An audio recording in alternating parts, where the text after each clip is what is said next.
Welcome to the Danny Clinkscale Reasonably Irreverent podcast. Insightful and witty commentary, probing interviews, and detours from the beaten path. Every once in a while, we have to bring out the big dog. Yeah. Oh, God help us. It's time for Danny Unleashed. Sponsored by Easton Roofing, where integrity matters. Go to eastonroofing.com for more.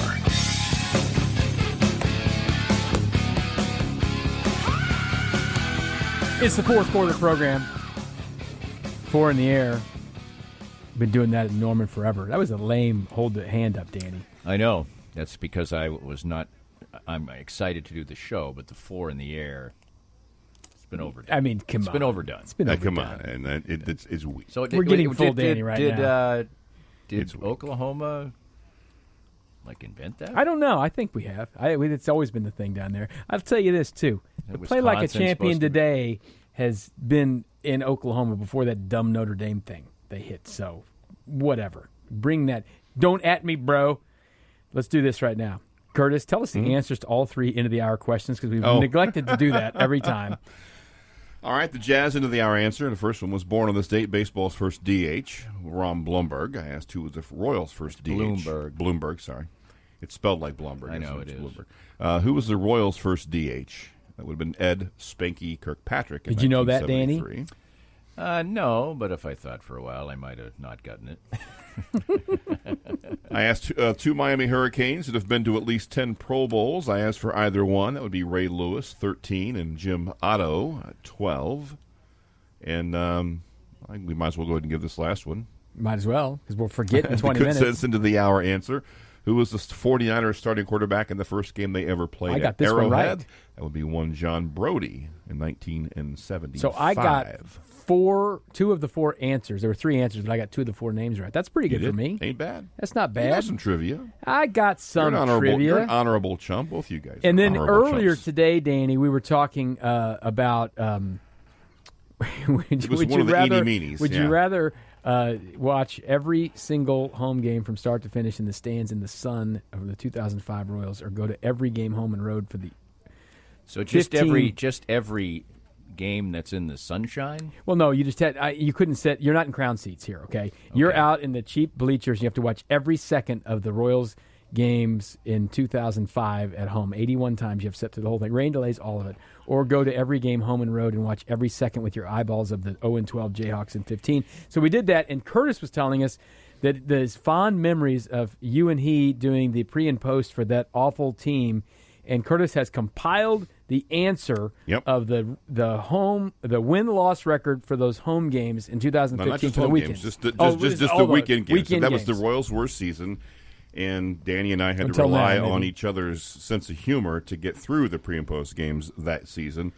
There were 77 games. The Royals were 23-54, which would run out to about a 49-win clip for a full season. They were 56-106 that year. But we had the one highlight is that we were sitting in this room on, what was the exact date? The date would have been Saturday, August 20th, when the Royals beat the Oakland A's in Oakland to snap their 19-game losing streak. We began the show with the Hallelujah Chorus. So they went on the road after the famous Chip Ambrose drop pop, right? Pop, correct? Yep. Wow. That's just amazing. when you think it can't get worse. And how they had a pretty big lead in that game, didn't they? The game that they blew. Yeah, I think it was just. This was like 4 or 5 runs in the ninth. Yeah, they allowed 11 runs in the ninth inning. And lost 13-7. So it was 7-2. 7-2. 7-2 entering the ninth. Well, and of course that made the post game start much earlier. No, all bad. It was all bad. Nothing good about that. I still, all those losses and everything, I mainly enjoyed doing baseball pre and post game. Sure. Yeah.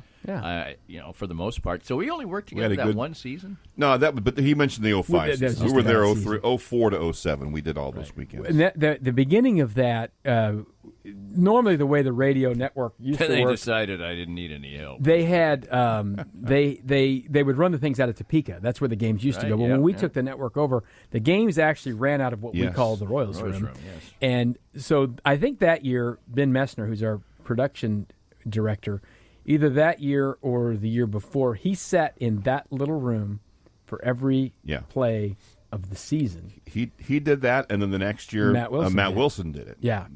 Did every game in that room. And when you do that, you kind of just have to be in there. You can't go, well, I'm going to go run across to Quick Trip because you're running the network, and that just atrocious. Well, I mean, just awful. When I worked in upstate New York at a radio station in Utica, New York, we were on the New York Mets radio network. And I did a show before the Mets pregame show, and then I did a postgame show up until 11 o'clock if the game did not go that long. But in between, I had to run the board for the game. So I wasn't running the network, but I was running the board. And the year that I got married for the first time, I had decided I would do all the music for my wedding. And I was doing it onto cassettes, but it had to come off carts. Right. The music was on carts. So anyway, I was making these long, in the same room you were running the game out of? No. Okay. It was in another room. This You had is to what run? created the problems here. So I would, if you started a song, you wouldn't want to stop the cassette because it would ruin the whole cassette tape. Yeah. You were going to make a whole cassette tape of the music. Mixtapes, bro. Many times that summer, it went like this for Utica fans of the New York Mets. Gary Cohen, a fine announcer, still is the Mets announcer. Terrific announcer. Let's pause for station identification here on the New York Mets radio network. And they'd leave this crowd noise up, and it would be like, popcorn, peanuts, because I was transitioning from one song to another for my wedding tape. We can't do this right now, And I was not going to do the ID. Are you kidding? That little picky. Well, the bottom of the hour is not legally required. Right. The top of the hour is, but you can get away with the bottom of the hour. It didn't matter to me. Danny was lawless. Top, he didn't bottom, care. it didn't matter to me. I'm putting this damn song on. So give us some sample of some songs. Oh, yeah, Fantasy Girl. You've always loved whatever, Fantasy always Girl. loved Fantasy Girl, and so on and so forth. There are a lot of great songs. I still have probably, I think I made 10 of them because of the music all day for, as we had an outdoor wedding. It's a little easier to do now. It's just, push a couple buttons and things now. You can just, This took me months. Oh, yeah, literally. for sure. I think I still have 4 or 5 of them. And, what else besides Fantasy Girl? Give me the hits. It's like 300 songs. Well, give me 3 of them. Let me think what would have been on that. Some Dire Straits, no? Yes, Dire Straits would have been on, but that was sort of in a transition period for me. Dire Straits had sort of. You have the chicken dance on here, or no chicken dance. There was no chicken dance done at either wedding. No chicken dance.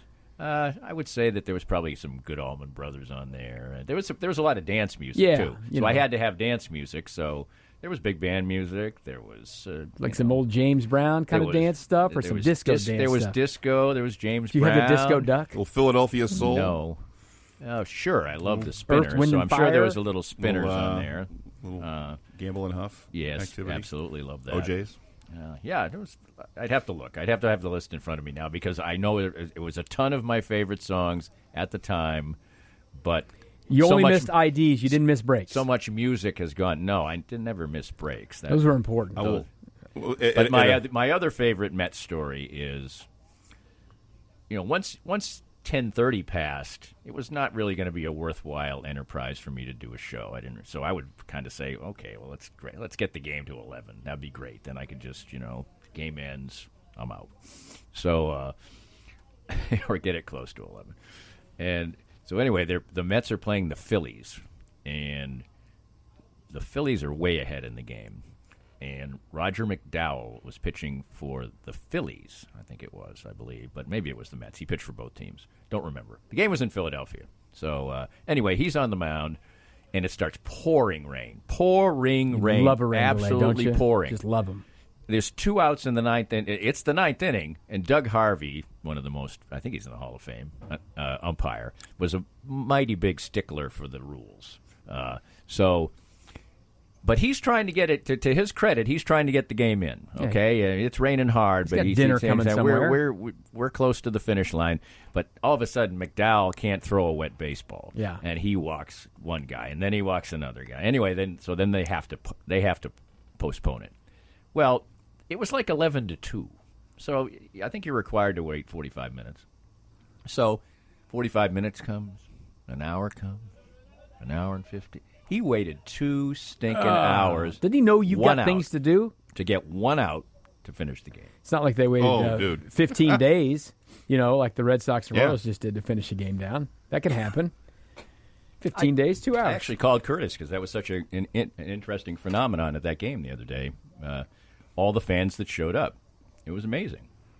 Now, it was $5 for adults and it was free for kids. But I turned the game on just to, I started DVRing and I remembered that it was on. I was having lunch. And I went through it fast and I said, game ended that quickly. But then I went back and watched the play that ended the game. I'm like, look at all the fans. Yeah. There were 20,000 people there who saw 13 minutes of baseball. No, they saw 13 minutes of something. Well, in a into the ending break in there too. So, you had kind of all those things. They had everything. It's all good in there. They're, Danny, let's talk about this. I want to talk some Chiefs stuff with you, but since we're kind of talking a little baseball and Royals stuff right now, let's talk about these Royals and kind of where they are. They're on pace to lose 104 or 5 games. Yep, I mean, they're doing that. They did that last year, and they're doing it again this year. What do we do here? I mean, Ned Yost is on this kind of annual year-by-year thing. Are they going to allow him just to, if he wants to come back, come back?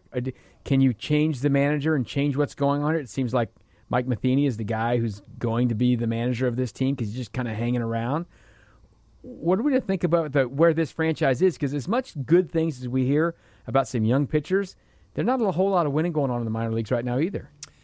No, I think for a while this season, when you were starting to see good stories develop like Jorge Soler, and for a while that was just sort of he hits home runs, whatever. But then it accelerated, and so that became a good story. And then you had, Hunter Dozier's been having a great season. Alex Gordon had been having a rejuvenating season. He's gone completely in the tank of late. But I mean, there were enough sort of little glimmers there that it was okay, even though they were losing at this pace right from the start of the season, basically. But there has gotten to be just a Groundhog Day feeling to it, and a Groundhog season feeling to it. That like this is another season of 100-something losses. It's just the way baseball is right now. That if you're bad, seemingly you lose more than you once did. But this team seems to me to have a little bit more than some of those teams we referenced before. But still, the proof's in the pudding, and eventually you are what you are. And if you're losing 105 games, you don't have nearly enough of the pieces that you will need to win. I don't really care about what's down on the farm or what bright spots you have. Unless, they got this guy and that especially guy. in the context of the fact that as of last off season, basically, the Royals still were considered to have one of the worst farm systems in all of baseball.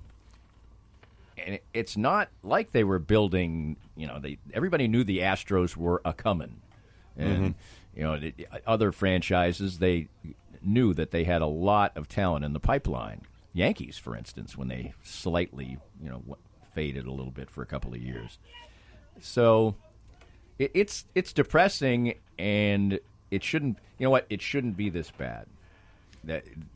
I think there should be a little bit more venom for the organization, but they won the World Series. And there's still guys on the team. The manager's still here who did it. The GM's still here who did it. Right, especially the GM and the manager. Yeah. And there aren't very many people who were on the team when they did There's it. a handful, a couple guys. Gordon, and just Perez, a Duffy, couple. there's a I mean, handful. It's been so bad, so quickly, that I think if you asked 100 casual Royals fans if Whit Merrifield was on the championship team, I think they'd say yes. They might, yeah. Because you figured, well, Whit's good, and he's been around for well, not really. And so he wasn't. And he, frankly, that soured him so much, he said he didn't even watch the postseason games. The postseasons, yeah. So it is kind of depressing. I don't see next year being much better at all. I just looked this up, right? They got 4 minor league